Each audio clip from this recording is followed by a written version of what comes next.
this is how Carlos Holmes got me right back then, so I didn't have to worry about it from a journalism standpoint from this point forward. I said, well, I didn't think it was important to the story because I didn't want to bother anybody after the game, which was a weird thing to say as an aspiring sports writer. Carlos didn't cuss me out. Carlos didn't yell at me. He chuckled, put a hand on my shoulder, and said, let me talk to you real quick. If you're scared to do this, you're not going to be able to do it. People want to know, why didn't this play work? Why didn't that play work? Why were you guys successful? Why were you guys not successful? What do you hope to learn in the next game? I don't want to have to tell you this again. Can you do it? I said, yes, I can do it. He said, good.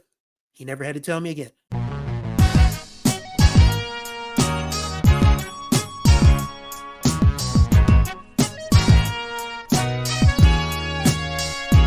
What's going on, everybody? Welcome back to a brand new edition of the Chris 2 Cents podcast on the ChrisTheWriter YouTube channel.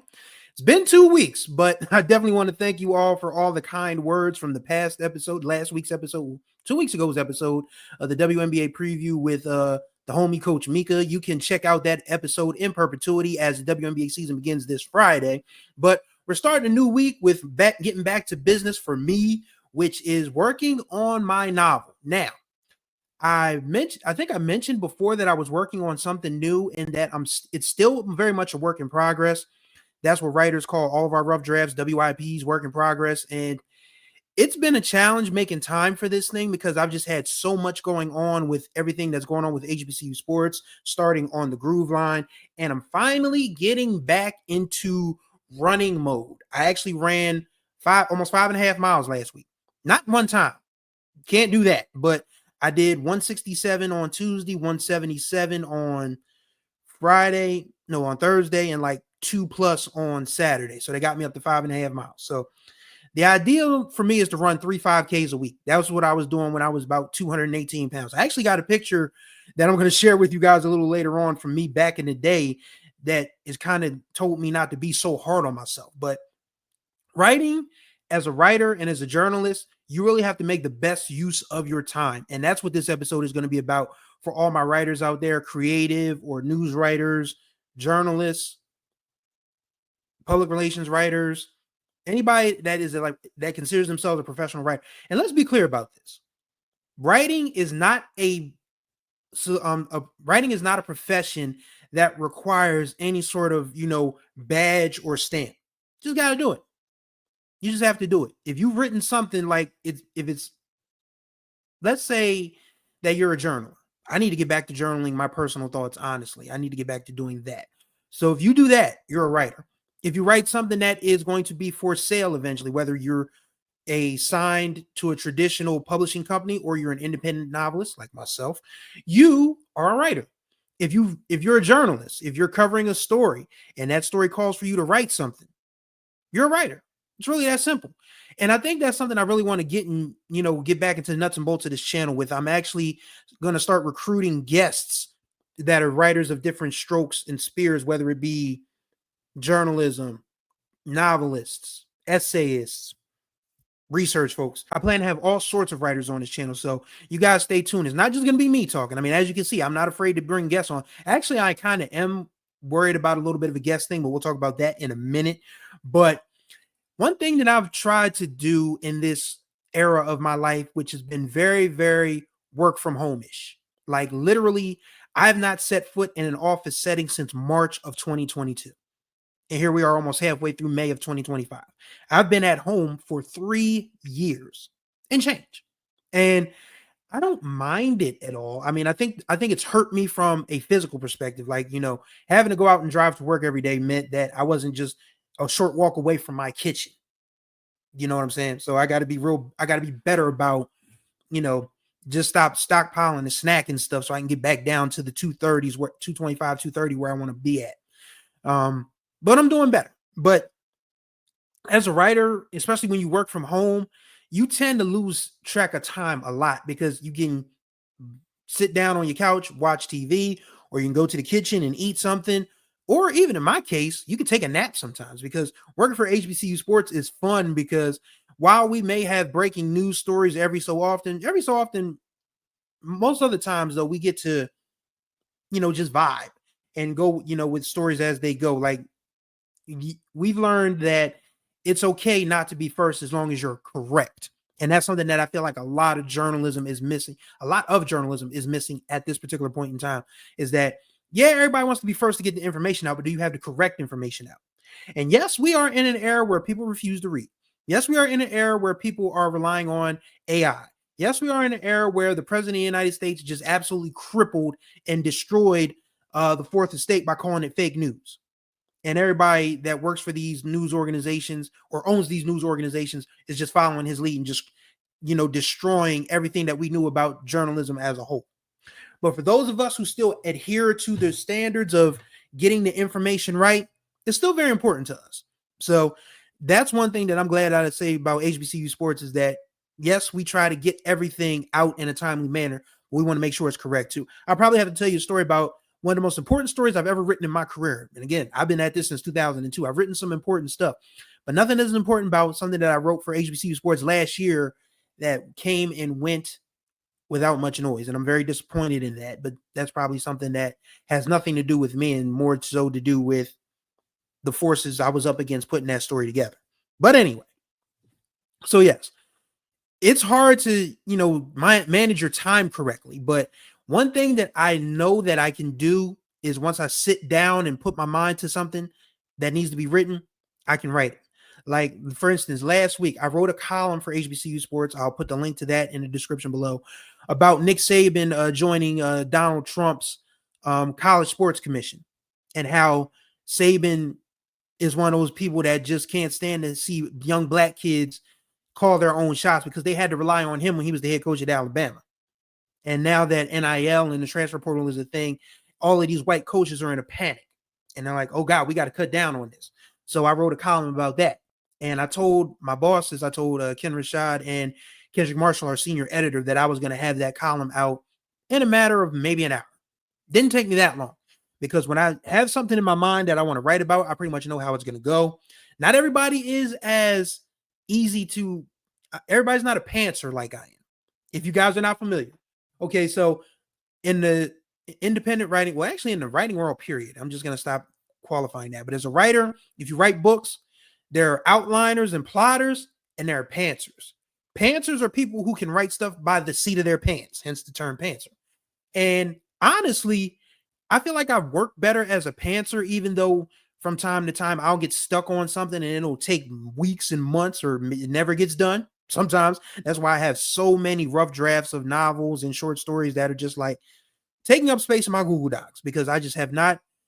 If I feel like a story's good, I'll go with it and I'll keep it going. But if I feel like I don't think anybody's going to like it, and that's the trick part about being a creative writer and a novelist is that you're so afraid that people are just going to shit on your art that you don't see it through. And I got to get over that. We all got to get over that because it's hard, man. I mean, being a creative person and being a writer is not a walk in the park, but if you can do it, you should absolutely be proud that you can do it. So just keeping that in mind is something that's been pretty hard for me to sort of parcel out as I work on this novel. Now, if you guys, should I tell y'all? Okay, I'll tell y'all. I mean, we all write. I mean, it's not that big of a deal. I'm making it a big deal, but it's not that big of a deal. So I originally wanted to have this out in the spring months, but it might actually go out mid-June. Well, summer doesn't officially become summer solstice until June 21st. So it'll still technically be a spring novel, but it's probably going to have a more longer shelf life in the summer. And this romance novel that I'm writing, I've written a few romance novels. I'll put the link to my Amazon author page in the description below. A content creator, funny enough, is roped into going to a black beach town, to help his friends who are realtors purchase this property. And the realtor, the broker, the person, the agent who's selling on behalf of the family that this content creator's friends are trying to buy from seems really strict by the book. She doesn't seem like she has time for foolishness, but our main character catches her attention, and our main character is feeling her back. So they start making plans to do lunch and lunch is a success. And that's where I am in the book at this point. We haven't finished everything yet, but if I finish everything and it works out the way it should, I'll have a title, I'll have a release date. Hopefully I can have a print version of this as well, and you guys can pick it up and shoot your boy some coins, show me some love, read my books, because, well, I ain't writing this stuff for my health. I mean, I love doing it, but I mean, I want people to read my stuff as well. So hopefully I'll have a title and a release date for y'all in the very near future, because I mean, we're midway through May now and I want to get this out before June ends. So hopefully I can finish this up in the next couple weeks, sit on it, edit, find a cover, do some cover art, put it out. You guys can read it. Let me know what you think. So yes, but the challenge with that has just been sitting down and doing it, because as I'm sitting in my bedroom with this laptop, I have a laptop outside in my living room. Did I say my bedroom? Yeah, I'm sitting in my bedroom with this computer, because this is the computer that I use for all my podcast stuff, because it just feels a little more ambient in here. Like I shut the door and things aren't vibrating off the walls for the most part. But actually, I can hear a little bit of an echo in here. If you guys hear an echo, please let me know so I can figure out if this microphone is crapped out and I need to buy another one. But my writing laptop, which funny enough, I bought because I thought this laptop had kicked the bucket, but I had accidentally hit a wrong button, and the good folks at Staples were able to correct that for me. But yeah, it's a little little Google Chromebook that I got, HP Chromebook that I got. And that's just for writing. Nothing else goes on that laptop. I have it out in my living room. And sometimes, every so often, I will leave the house to go write. I'll go to one of my local library branches, take that laptop with me, and just sit and write for an hour or two, and then come back to the house and then do all my HBCU sports work and anything else that I want to do, in particular, including this podcast and on the Groove Line as well. But just not talking myself out of writing, that's the worst thing that you can do as an aspiring writer, is say, oh, I can't do it. Because, there's power in the tongue, and you don't want to speak bad things into existence. You want to speak good things into existence. You want to say that, okay, I can write this book. People are going to read it. People are going to love it. You can't say that you're going to be rich, because I can tell you now, those of us who are indies, even people with traditional signed contracts, it ain't a life-changing profession unless you have like a New York Times bestseller and your thing gets adapted for Netflix or Amazon Prime or a movie or something like that. This is not a life-changing profession. I mean, granted, I would love to have a book that just sells enough for me to just live and do everything else that I want to do in the meantime. That would be perfect. But I'm not going to rely on that. I still have great stories that I want to tell. I still have great stories that I want to share with everyone. And hopefully that reaches a good audience that admires and respects and loves the work. And I can keep those people coming back for whatever my next project is going to be. That's the ultimate goal. I mean, for those who have made a living off of writing books, you are here. You are our heroes, especially mine, because that's sort of been my goal ever since journalism started to kind of crap the bucket a little bit. But I'm still fortunate to be in a profession that I love and still be able to do my creative thing at the same time. So there's really, no real thing to it. And that reminds me of the thing that I was mentioning earlier about shooting my shots with asking people to be guests. I have the hardest time reaching out for podcast guests. Not because I'm one of those podcasters. I'm not Whackademics. I'm not Joe Budden. I'm not the Fresh and Fit guys. I'm not Andrew Tate. I'm just a black dude who loves writing and music. But for some strange reason, I get incredibly nervous about reaching out to people to come on my shows. It's the strangest thing, because for 23 years, since 2002, I have had to reach out to people for interviews, for quotes, for sources, for research, because that's what a journalist does. You call people, or you go meet them, you talk to them, you get them on the record, you write your story. That's how it goes. So why is it so hard for me to reach out to different people and say, I admire your work. I'm a fan. I would like to invite you to be on my podcast. And it's so hard for me. I don't know why, but I'll never forget, from a journalism perspective, quick journalism story before I share my second quick journalism story. It's a pre-story to the pre-story.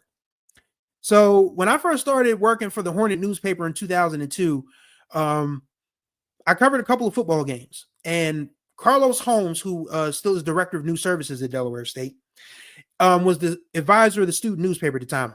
And he came up to me after that first edition came out and said, Chris, let me talk to you real quick. I thought I was in trouble. I was like, what'd I do? And then I found out, yes, I was in trouble. He's like, this is a great game story. Where are the quotes? Where's the coach? Where's the player? I was like, I said the craziest thing. And this is how I knew that. And this is how Carlos Holmes got me right back then. So I didn't have to worry about it from a journalism standpoint from this point forward. I said, well, I didn't think it was important to the story because I didn't want to bother anybody after the game, which was a weird thing to say as an aspiring sports writer. Carlos didn't cuss me out. Carlos didn't yell at me. He chuckled, put a hand on my shoulder, and said, let me talk to you real quick. If you're scared to do this, you're not going to be able to do it. People want to know, why didn't this play work? Why didn't that play work? Why were you guys successful? Why were you guys not successful? What do you hope to learn in the next game? I don't want to have to tell you this again. Can you do it? I said, yes, I can do it. He said, good. He never had to tell me again. Nobody's ever had to tell me again as far as getting, quotes and things of that nature. So that saved my career before my career even started, to be quite honest with you. So, but the funny thing is as big of a music fan as I am, it's hard to reach out to artists and producers and music industry professionals that I would love to have on the Groove Line. But I know that's what it's going to take for On the Groove Line to grow. And I also want to have fellow writers. And I know so many people who are social media friends and acquaintances that are writers that were like, yeah, we'll come on the show. And it unnerves me to ask, but I got to figure a way around it. But yes. So the second story before I sign off is, it's related to that because I had, when we think about celebrity and people, parasocial relationships kind of sort of ruining the experience of life, basically, like people hold people on too high of a pedestals. I'll never forget when a legendary college basketball coach, returned to his home county to participate in a golf tournament. And I was so nervous because I was actually going to be the only sports writer there. Like the bigger newspaper didn't think it was a big deal that this guy was coming back home, which I found to be weird, but right place, right time for me. And let me tell you, I can't play golf. This was 15, 16 years ago. Don't put a golf club in my hand. Cause I don't know cause I ain't going to be good at it. My driver ain't strong enough. My putting, I lack concentration for that. Don't put me on the golf course unless you want a good laugh. But in this case, I did it anyway. So here's the picture of myself and the legendary Orlando Tubby Smith. As you can see how long ago this is when he was coaching University of Minnesota. And as you can see, your boy was probably about 340 at this point. So, I had been through some things. I had seen some things. St. Mary's County depressed the hell out of me. So all I did was eat. But yes, that is me at 27 years old in the summer of 2009 with the legendary Orlando Tubby Smith. And I'm telling you this story and sharing you this picture for two reasons. He wasn't